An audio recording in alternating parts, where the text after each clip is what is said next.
ሰላም ጤና ይስጥልን ውድ የተከዘ ዴይሊ ኒውስ ተከታታዮች ወቅታዊና አዳዲስ መረጃዎችን ለመከታተል ሳብስክራይብ ላይክ እና ሼር በማድረግ ስለምትከታተሉን እጅግ እናመሰግናለን።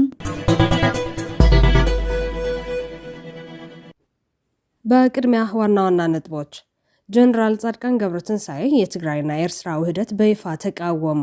ይህንኑ የጀነራሉ ተቃውሞ ከትግራይ ነጻነት ፓርቲ ከፍተኛ ውግዘት ገጥሞታል። በሌላ መረጃ ፕሬዝዳንት ኢሳያስ አፈወርቂ ለትግራይ ህዝብና የማህበረሰብ ተወካዮች የላኩት የተባለው የግብዣ ደብዳቤ አነጋጋሪ ሆኗል። ደብዳቤው የተጻፈው የአዲስ አበባ ሚዲያዎች የኤርትራ መንግስት ማለትም ሻዕቢያ በመቀለ ከተማ ድብቅ ቢሮ ከፍተዋል የሚል መረጃ እያሰራጩ ባሉበት ወቅት ሲሆን የትግራዩ ድምጽ ወያነ ትግራይ በበኩሉ ስለ ኤርትራ የልማት ስራዎች ዘገባ ማሰራጨት ጀምሯል። ኣብ ቀይሕ ባሕሪ ብዘለዋ ስትራቴጂክ ቦታን ኣብ ቀርኒ ኣፍሪካን እናተጋደደ ብዝኸድ ዘሎ ምትፍናንን ኣገዳስነት ኤርትራ ንሕብረት ኣውሮፓ እንዳወሰኸ ይኸድ ኣሎ።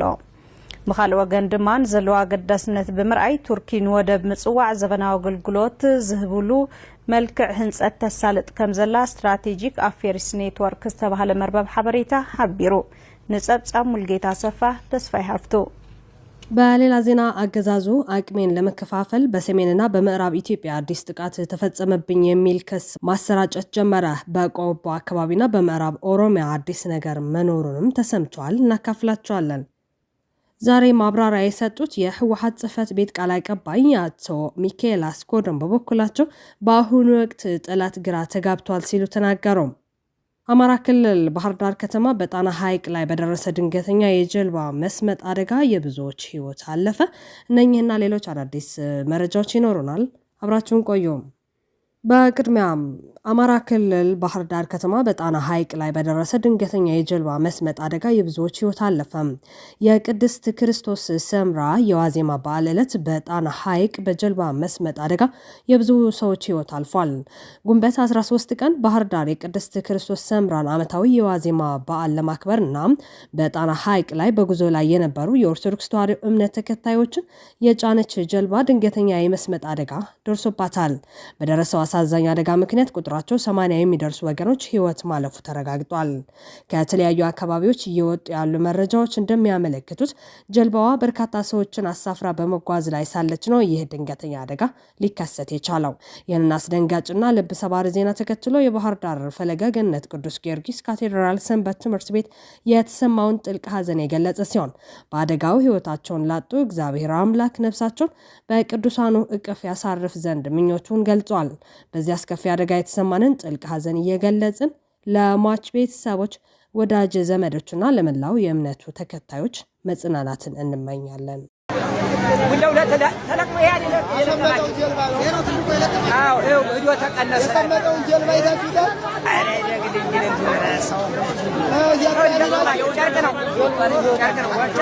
በሌላ መረጃ ጀነራል ጻድቃን ገብረትንሳኤ የትግራይና ኤርትራ ውህደት በይፋ ተቃወሙ። ይህንኑ የጀነራሉ ተቃውሞ ከትግራይ ነጻነት ፓርቲ ከፍተኛ ውግዘት ገጥሞታል። በሌላ መረጃ ፕሬዝዳንት ኢሳያስ አፈወርቂ ለትግራይ ህዝብና የማህበረሰብ ተወካዮች የላኩት የተባለው የግብዣ ደብዳቤ አነጋጋሪ ሆኗል። ደብዳቤው የተጻፈው የአዲስ አበባ ሚዲያዎች የኤርትራ መንግስት ማለትም ሻዕቢያ በመቀለ ከተማ ድብቅ ቢሮ ከፍተዋል የሚል መረጃ ያሰራጩ ባሉበት ወቅት ሲሆን የትግራዩ ድምጽ ወያነ ትግራይ በበኩሉ ስለ ኤርትራ የልማት ስራዎች ዘገባ ማሰራጨት ጀምሯል። ቱርኪ ንወደብ ምጽዋዕ ዘበናዊ አገልግሎት ዝህብሉ መልክዕ ህንፀት ተሳልጥ ከም ዘላ ስትራቴጂክ አፌርስ ኔትወርክ ዝተባሃለ መርበብ ሓበሬታ ሓቢሩ። ንጸብጻብ ሙልጌታ ሰፋ ተስፋይ ሃፍቱ።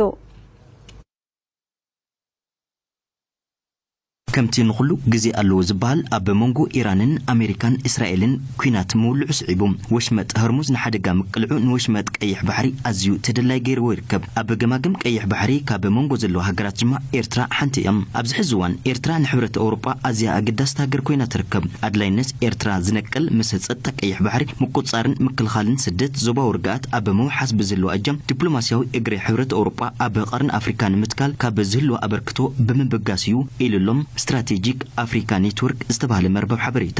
እዚ መርበብ ኣብ ሃገራት ቀርኒ ኣፍሪካ ንዘለዉ ተሪኦታትን ምዕባለታትን ዝትንትን እዩ። ኤርትራ የብልጽግና መንግስት ትግራይን ለማድቀቅ ህዝቧን መፍጀት ግዛቶቿን መንጠቅ የሚሉ እኩይ ዓላማዎች ይዞ 8 ዓመታት ቢያስቆጥርም የሁላ ሴራ በትግራይ ህዝብ ከባድ ዋጋ መክሸፉን ተከትሎ የሀገሪቱ አስኳል የሆነችውን አክሱማዊቷ ትግራይ ወደ ጫፍ በመግፋት ከመንግስት አገልግሎት ተዘግታ ከልማት ስራዎች ተገልላ እንድትኖር ላለፉት 3 ዓመታት ቢሰራም የህወሓት መሪዎች በበኩላቸው ይህ አይሆንም፣ ከኤርትራና ሱዳን ጋር በመተባበርም ቢሆን ናቅፋም ሆነ ኡመራ ተጠቅመን ከበባውን እንሰብረዋለን፣ ወደ ጫፍ ፋቱንም ቢሆን ቀይ ባህር ስህበት ማዕከል በመሆን ወደፊት እንገሰግሳለን።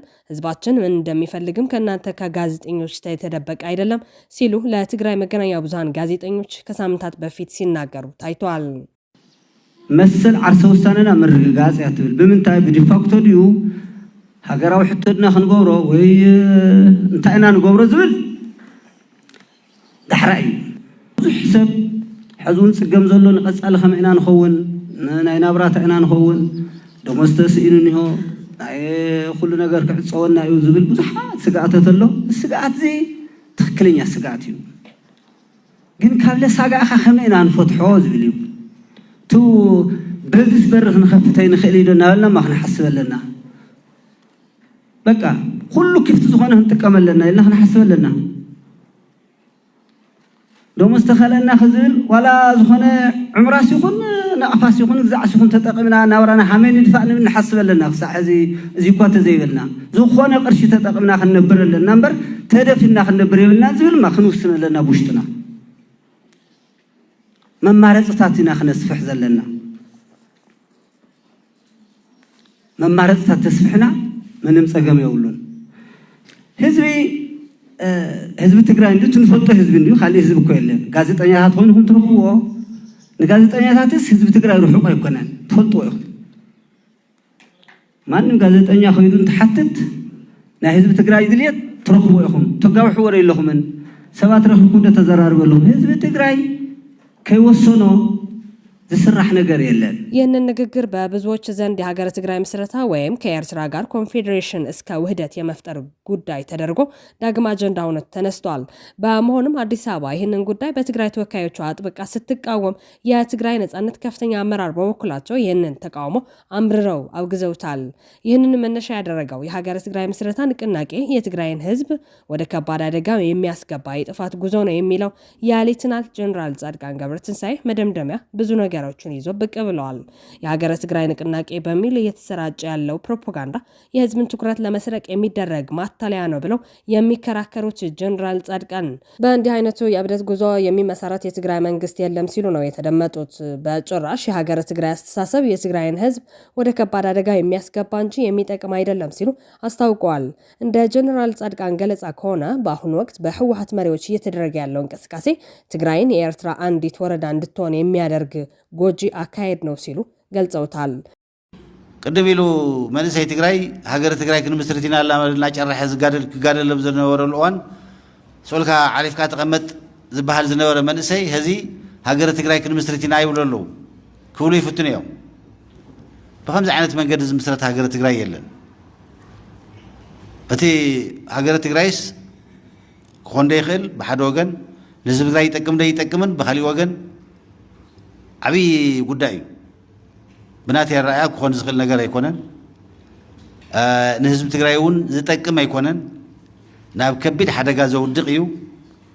ግን በቲ ንሳቶም ዝብልዎ ዘለዉ ክዕሽዎ ዝፍትኑ ዘለዉ ኣዲስ ኣበባ እንተበፂሕና ሲ ቀልጢፍና መፂና በቃ እንታይ ሽሙ ክንኮን ኢና። ምናልባት እንተበዚሑ ናይ ኤርትራ ሓንቲ ወረዳ ክኾኑ ይኽእሉ እዮም።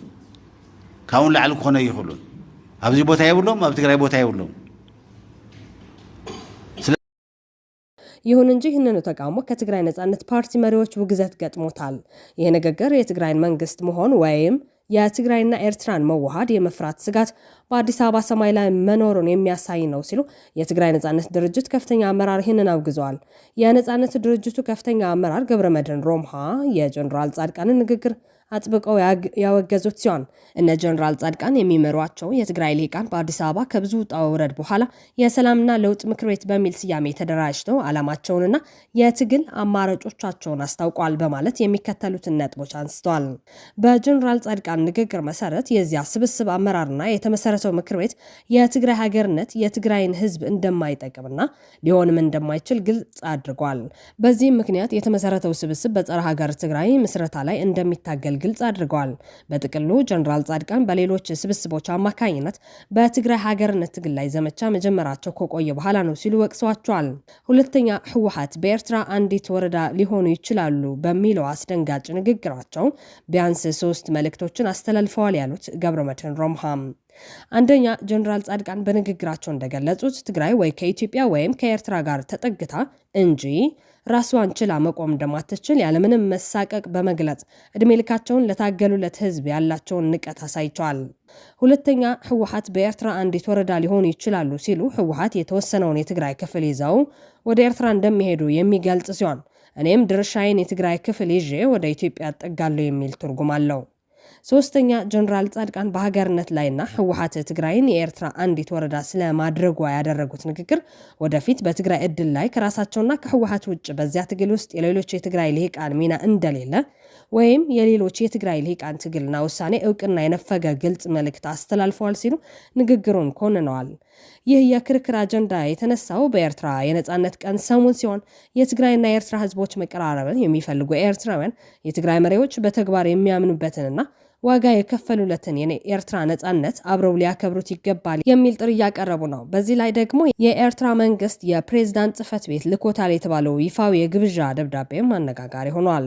ደብዳቤው ለኤርትራ ብሔራዊ ነጻነት ቀን አጋጣሚ የተዘጋጀና ግንቦት 13 ቀን 2018 ዓ.ም ወይም ሜይ 21 ቀን 2026 የተጻፈ መሆኑን የሚያመለክት ሲሆን ለትግራይ ህዝብና የማህበረሰብ ተወካዮች የተጻፈ መሆኑን ተጠቅሷል። ደብዳቤው እንደሚያመለክተው የኤርትራ ፕሬዝዳንት ኢሳያስ አፈወርቂ ያቀረቡት ግብዣ እንደሚከተለው ይነበባል። በኤርትራ መንግስትና ህዝብ ስም በኤርትራ ብሔራዊ ነጻነት ቀን አከባበር ላይ እንድትሳተፉ ይፋዊ ግብዣ ለማቅረብ ክብር ይሰማኛል። ይህ ታሪካዊ አጋጣሚ የኤርትራ ህዝብ ነጻነቱንና አገራዊ ሉዓላዊነቱን ያረጋገጠበትን መስዋዕትነት ቁርጠኝነትና አንድነትን የሚዘከርበት ነው። በተጨማሪም በኤርትራና በትግራይ ህዝቦች መካከል ያለውን የቆየ የጋራ መከባበር፣ የሰላምና የትብብር ግንኙነት የበለጠ ለማጠናከር መልካም አጋጣሚ ነው። ክብረ በዓሉ አገራዊ ስነ ስርዓቶች፣ ባህላዊ ሁኔቶች፣ ባህላዊ ትርኢቶች እንዲሁም የተከበሩ እንግዶችና ተወካዮች የሚታደሙባቸው ይፋዊ ስብሰባዎችን ያካተተ ይሆናል። በዚህ ታላቅ አገራዊ በዓል ላይ የእናንተ መገኘት የወዳጅነት፣ የቀጠናዊ ስምምነት እንዲሁም ለሰላምና ለልማት ያለንን የጋራ ምኞት የሚያሳይ በመሆኑ በትልቅ አክብሮትና በሞቀ መንፈስ እንቀበለዋለን። እባካችሁ ልባዊ ምስጋናችንንና ከፍተኛ አክብሮነታችንን ተቀበሉን። ልኡካን ቡድናችሁን በዚህ የማይረሳ አጋጣሚ በኤርትራ ለመቀበል በጉጉት እንጠብቃለን። ከአክብሮት ሰላምታ ጋር ይላል ክቡር ኢሳያስ አፈወርቂ። የኤርትራ መንግስት ፕሬዝዳንት የሚል ተጽፏል። የደብዳቤው እውነተኛነት የተጨማሪ ማረጋገጫ የሚያስፈልገው ቢሆንም የአዲስ አበባ መንግስትና ሚዲያዎችና የኤርትራ መንግስት ማለትም ሻዕቢያ በመቀለ ከተማ ውስጥ ምንም አይነት ታፔላ ወይም መለያ ምልክት የሌለበት ድብቅ ቢሮ ከፍተዋል እያሉ በሚዘግቡበት ወቅት የተሰራጨ መሆኑን ግን የብዙዎች ትኩረት ይዟል። የኢትዮጵያ ሚዲያዎች በትግራይ የሚንቀሳቀሰው የባይቶና ፓርቲ አመራር የሆኑት አቶ ክብሮም በፋና ቴሌቪዥን በሰጡት መግለጫ በትግራይ ወቅታዊ የፖለቲካና የጸጥታ ሁኔታዎች ላይ እጅግ ጠንከር ያሉና አነጋጋሪ ትችቶችን ሰንዝረዋል የሚል መረጃ እያሰራጩ መሆናቸው ይታወቃል። ሚዲያዎቹ በትንታናቸው እንዳብራሩት የኤርትራ መንግስት በመቀለ ከተማ ውስጥ ምንም አይነት ታፔላ ወይም መለያ ምልክት የሌለበት ድብቅ ቢሮ በመክፈት ጽምዶ ከተባለው ስብስብ ጋር በፈጠረው ውህደት አማካይነት በትግራይ ምድር ላይ እንደ ልቡና ያለምንም ከልካይ እየተንቀሳቀሰ ይገኛል ያሉ ሲሆን ይህ አይነቱ አሰራር በክልሉ ውስጥ ያለውን የህግ የበላይነትና የጸጥታ ቁጥጥር ጥያቄ ውስጥ የሚከት ከመሆንም በላይ በትግራይ ህዝብ የወደፊት እጣ ፈንታ ላይ ከፍተኛ ስጋትና መስቀልቀል የሚፈጥር መሆኑን እያስተጋቡ መሆናቸው ይታወቃል። ፖለቲከኛ ክብሮም በርሀ ሻዕቢያ ትግራይ ገብተዋል ሲል፣ የፋና ጋዜጠኛ በበኩሉ በየት በኩል ገባ ሲል ይጠይቃል። የክብሮም ምላሽ በሁሉም በኩል ሲል ነው የሚመልሰው። የፋና ጋዜጠኛ በማን ፈቃድ ሲል የጠየቀው ሲሆን ክብሮም በበኩሉ እንደገባ እኮ አልወጣም በማለት ነው የኢትዮጵያ መንግስት የጋበዘው ሻዕቢያ የትግራይን ህዝብ እንዲበቀል መተውን የሚገልጸው። የፋና ጋዜጠኛ ከዚሁ የፖለቲከኛው ምላሽ በኋላ ማን አስገባው? መቼ ነው የገባው? ምን ሊሰራ ገባ? ገብቶስ ምን ከባድ ጥፋቶች ፈጸመ? እነዚህ የዘረዘርካቸው ጉዶች ሲፈጸም ያስገባው አካል እያየና እየተመለከተ ነው ወይስ ጨለማ ተገን እያደረገ እየተሽሎከለከ በድብቅ ነው? ለምንድነው ጋብዞ ያስገባው አካል ፕሪቶሪያ እንደተፈረመ በል አቶ ኢሳያስ ሰራዊትን አስወጣ ያላለው? ለመሆኑ በኢትዮጵያ ድንበር በትግራይ በኩልና በኤርትራ ዋሳኝ ለምንድነው የኢትዮጵያ ሰራዊት የትግራይ ህዝብ ለብቻው ትቶ ለቆ ይወጣው? እነዚህ ከተራ 1 እስከ 7 ቁጥር የተዘረዘሩ ጥያቄዎች ለማንሳት ሞራልና ወኔ አላገኘም ጋዜጠኛው። ጸጥ ረጭ ሲል ነው የሚታየው። ጥያቄዎቹ ቢነሱ ኑሮ መልስ ምን ሊሆን ነበር የሚለውን መላምልት ግን ምላሹ ከባድ ነው። ትግራይ ላይ ስላለው ነባራዊ ሁኔታ ማንሳት ፈልጋለሁ እንደ ባይቶና አሁን ትግራይ ውስጥ ያለው ነባራዊ ሁኔታ በእናንተ እይታና ግምገማ ትግራይ እንደ ክልል የትግራይ ህዝብ እንደ ህዝብ በምን አይነት ሁኔታ ውስጥ ነው ያለው? በጣም በሚያሳዝን ሁኔታ ነው ያለው። በሚያሳዝን ሁኔታ እንግዲህ ጦርነት ያላለቀበት ነው። የአገሩን ትተን የውጭ ሀገር ጣልቃ ገብነት ራሱ አላበቃም። የማን ሀገር ጣልቃ ገብነት? የኤርትራ ጣልቃ ገብነት። ኤርትራ እንዴት ነው ትግራይ ላይ ጣልቃ እየገባ ያለው? እንደፈለገ በየት በኩል? በሁሉም በጣም በአንድ በኩል አስመሰልከው። በሁሉም አቅጣጫ። በማን ፈቃድ? ማን ይከለክለዋል? ኦሬዲ እኮ እንደገባ አልወጣም። ሻዕቢያ እንደገባ ከትግራይ አልወጣም። ቤት በኩል ያልከው ድሮ ዳርዳሩ ነበር። አሁን እስከ መቀሌ ጽህፈት ቤት ከፍቷል። ይሄ ጽምዶ የሚባለው በጋራ ከህወሓት ጋር የሚሰሩት ስራ ማለት ነው። ስለዚህ አሁን የኤርትራ ያልተፈለገ ሰው መቀሌ ላይ ጽህፈት ቤት እንዳለው ማስረጃ አላችሁ? በጣም ታፔላ ያለው ምናምን አይደለም። ኦሬዲ ግን እነሱ የሚሉት አብረን እየሰራ ነው የሚሉት። ሁሉም ነገር ላይ አብሮ ነው የሚሰሩት። አሁን የትግራይ መሪዎች ከነዚህ የትግራይ ህዝብን እንዲበቀሉ በትግራይ የተተወው የኤርትራ መሪዎችና ወታደሮቻቸው ሰላም ከመፍጠር አልፎ እስከ ውህደትና ሌሎች የጋራ ህልውና ጉዳዮች ረጅም መንገድ መጓዛቸው በአዲስ አበባው መንግስት ጭንቀት ፈጥሯል። የብልጽግና መንግስት ትግራይን ለማድቀቅ በሰሜን በኩል ሻዕቢያ፣ በምዕራብና በደቡብ በኩል በኦሮሚያ ብልጽግና የሚደገፉ ታጣቂዎች በቀልና ጥፋት እንዲፈጸም የሚችለውን ሁሉ ማድረጉን ይታወቃል። ይሁን እንጂ የብልጽግና ሴራ በየደረጃው እየተበጣጠሰ ይገኛል። የሰሜኑ የትግራይ ክፍል ጓዳ ከሻዕቢያ ጋር ወደ ሰላም በማምራት የደቡብ ትግራይ ጉዳይ ደግሞ በአካባቢው የነበሩ ወራሪዎች በኃይል በማስለቀቅ ሴራዎቹ የከሸፉ ሲሆኑ የምዕራብ ትግራይ ክፍልም የመጨረሻ እልባት ለመስጠት በዝግጅት ምዕራፍ መሆናቸው ነው ህወሓትና የትግራይ መከላከያ ሰራዊት አዲስ በሰጡት መግለጫ ያስታወቁት። በዛሬው ቀን የህወሓት ጽሕፈት ቤት ቃል አቀባይ አቶ ሚካኤል አስገዶም በፌስቡክ ገጻቸውና ከወይን ጋዜጣ ጋር ባደረጉት ቃለ ምልልስ ነባራዊ ሁኔታና ጊዜው ይበቃል የአክል ደረጃ ላይ ደርሷል በማለት የገለጹት አገላለጽ በቅርብ ጊዜ ውስጥ የምዕራብ ትግራይ ጉዳይ ለመጀመር ሁሉን አቀፍ ዝግጅቶች እየተደረጉ መሆኑን የሚያሳይ ነው። ቃል አቀባዩ አክለውም በአሁኑ ወቅት ጠላት ግራ ተጋብቶ መሆኑን ገልጿል። ጸላይ ተደናግጪ ኮንፊደንስ እዩ ምክንያቱ ባህጉ ህዝብ ትግራይ አንብርኪካ ንሓዋር ናይ ምጥፋእ ድልየቱ ይቅህመለ እዩ ማለት እዩ። ምክንያቱ ሓድነትና አምሊስና ጥንካረና መልስና ዘይንቁርጠም ህዝቢ ናብ ሙኻን ንሰጋገር ስለ ዘለና ኣብ ጸላኢ ምድንጋጽ ፈጢሩ እዩ።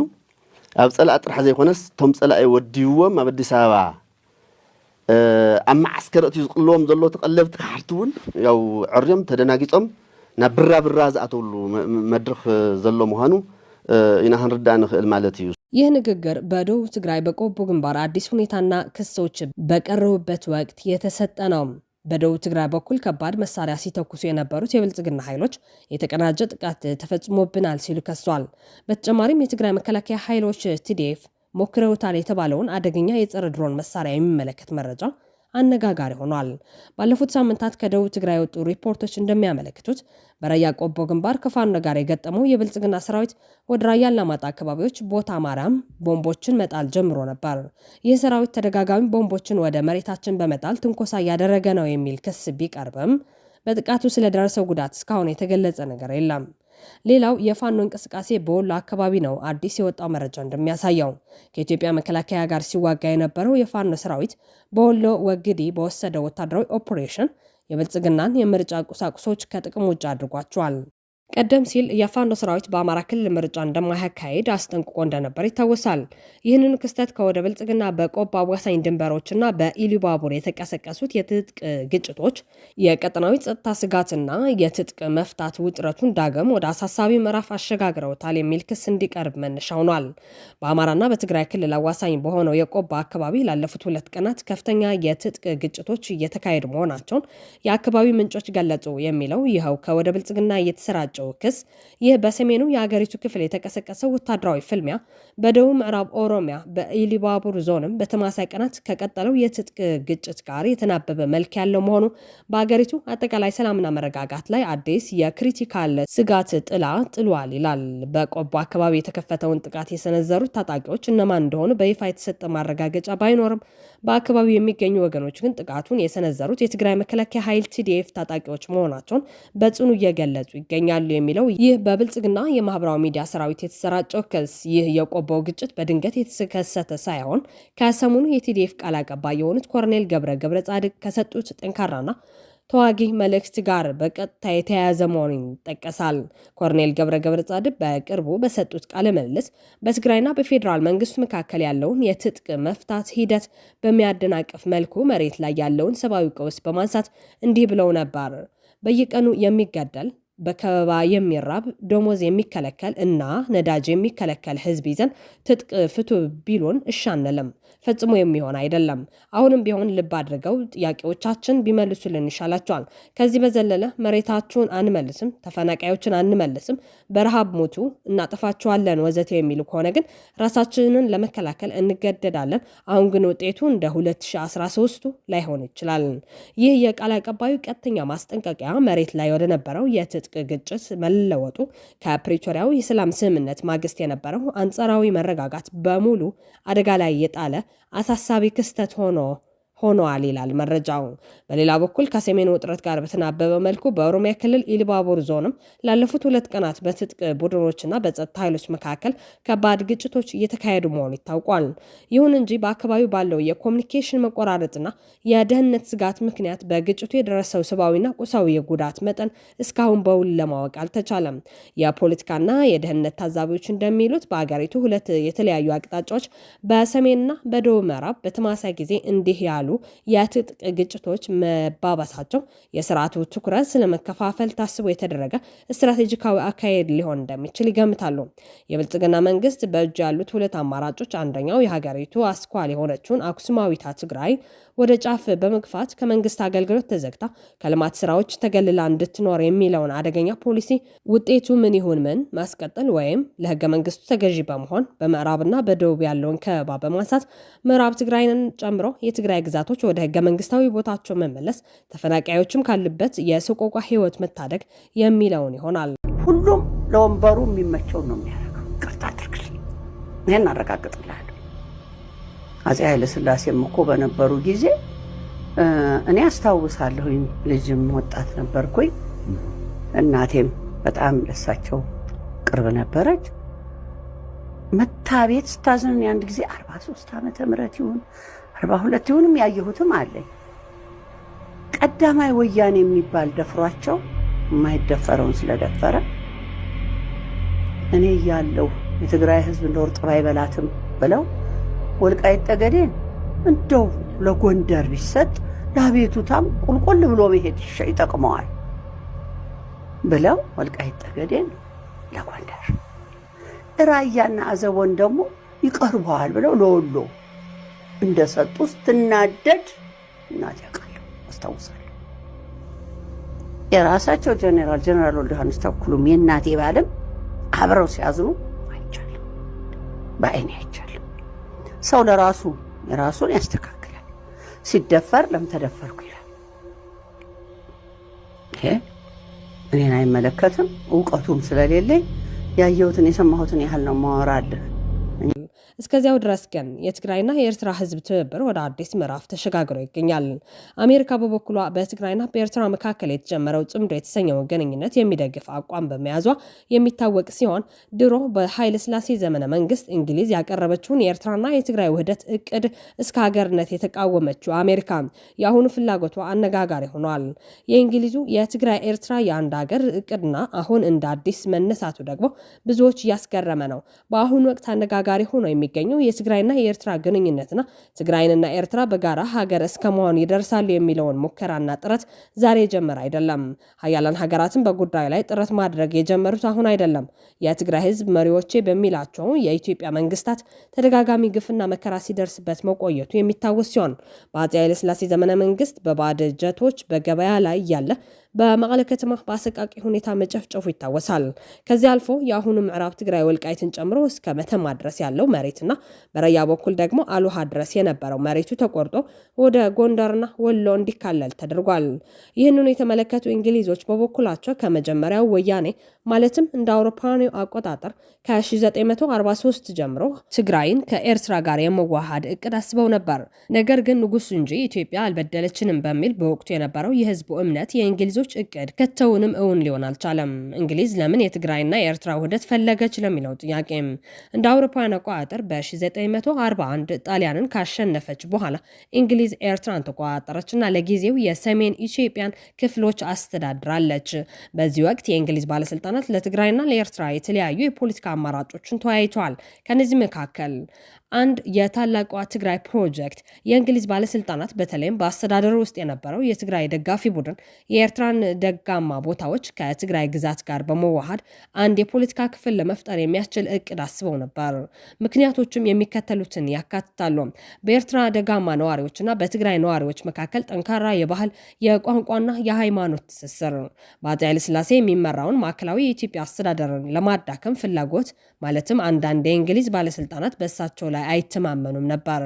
በቀይ ባህር ዳርቻ የጋራ መከላከያ ቀጠና ለመፍጠር ስትራቴጂካዊ ፍላጎት። ይህ ፕሮፖዛል በእንግሊዝ የመዝገብ ሰነዶች ውስጥ የሚገኝ ሲሆን እንደ ተከስተ ነጋሽ፣ ገብሩ ታረቀና ሪቻርድ ካልክ ባሉ ምሁራን ተብራርቷል። ፕሮፖዛልና የመጀመሪያው ወያኔ። በመጀመሪያው ወያኔ ማለትም እንደ አውሮፓውያኑ አቆጣጠር በ1943 በትግራይ በተካሄደው አመጽ ወቅት እንግሊዞች አመጹን ለአጭር ጊዜ እንደ ማስረጃ አድርገው ተመልክተውት ነበር። ትግራይ በማዕከላዊ መንግስት ደስተኛ አልነበረችም። አዲስ የፖለቲካ ዝግጅት ምናልባትም ኤርትራን ጨምሮ ሀገር ማድረግ ይበጃል በሚል ትግራይንና ኤርትራን የመዋሃድ ሀሳብ በዚህ ወቅት በብርቱ ታስቦ ነበር። በወቅቱ ይህንን ሀሳብ ያቀረቡ የእንግሊዝ ባለስልጣናት በእንደ አውሮፓውያን አቆጣጠር ከ1941 እስከ 1944 ባለው ጊዜ ውስጥ በኤርትራና ሱዳን የነበሩ በርካታ የእንግሊዝ አስተዳዳሪዎች የሚከተሉትን ለመዋሃድ የሚያስችል እቅድ አቅርበው ነበር። የኤርትራ ደጋማ አካባቢዎች ሐማሴን፣ ሰራዬ፣ አከለ ጉዛይ ከትግራይ እንዲዋሃዱ የጠየቁ ሲሆን ከነዚህ ባለስልጣናት አንዱ ሜጀር ዊልፌርድ ቲስጋር ነበር። በኤርትራ የእንግሊዝ ወታደራዊ አስተዳደር መሪው ባቀረበው ሀሳብ ኤርትራና ትግራይ ተፈጥሯዊ አንድነት እንዳለ አጥብቆ ያምን ነበር። በእንግሊዝ ተጽዕኖ ስር ያለ ታላቋ ትግራይ ግዛት እንዲመሰረትም ተሟግቷል። ሌላኛው እንግሊዛዊ ባለስልጣን ኮሎኔል ጄራልድ ዊልኪንሰን ሲሆን እንደ አውሮፓውያን አቆጣጠር የ1941 የእንግሊዝ የኤርትራ ዋና አስተዳዳሪ የነበረ ነው። ክርስቲያን የሆነችው ደጋማ ኤርትራ ከትግራይ ጋር እንድትቀላቀል ወይም እንደ ራስ ገዢ አካል እንድትሆን ሀሳብ አቅርበዋል። ኮሎኔል ሳንፎርድ በ1941 ኃይለ ሥላሴን ወደ ስልጣን በመመለስ ላይ የተሳተፈም ቢሆን ይህንኑ ሀሳብ ደግፈዋል። ኮሎኔሉ ትግራይንና ኤርትራን በባህል የተዋሃዱ አድርጎ ይመለከት ነበር። በኃይለ ሥላሴ ማዕከላዊነት ላይ ጥርጣሬ ነበረው። እነዚህ ሰዎች ምሁራን በእንግሊዝ ወታደራዊ አስተዳደር ውስጥ የትግራይ ደጋፊ ቡድን ብለው የሚጠሩትን መስርተዋል።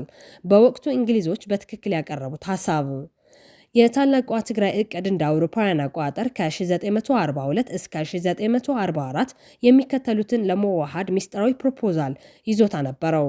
የኤርትራ ደጋማ አካባቢዎች በወቅቱ ኃይለ ሥላሴ ከትግራይ ቆርሰው ወደ ጎንደር የሰጡት እስከ መተማ ድረስ የነበረው አንገረብ ምላሽ ከአልውሃ አልፈው ምናልባትም የሰሜን ወሎ ክፍሎችም ጭምር ነበር።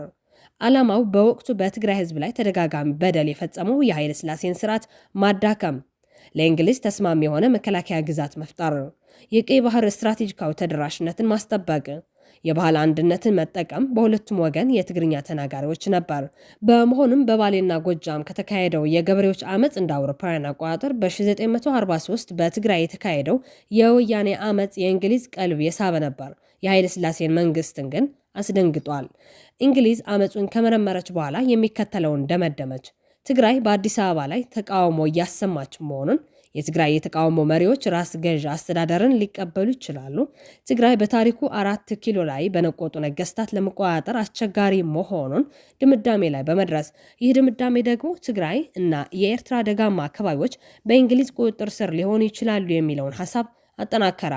እንደ አውሮፓውያን አቆጣጠር የ1943 የእንግሊዝ የስለላ መረጃ እንዲህ ይላል። በኤርትራና በትግራይ ህዝቦች መካከል ከ4 ኪሎ አገዛዝ ይልቅ እርስ በርሳቸው የጠበቀ ዝምድና አለ በማለት ያረጋግጣል።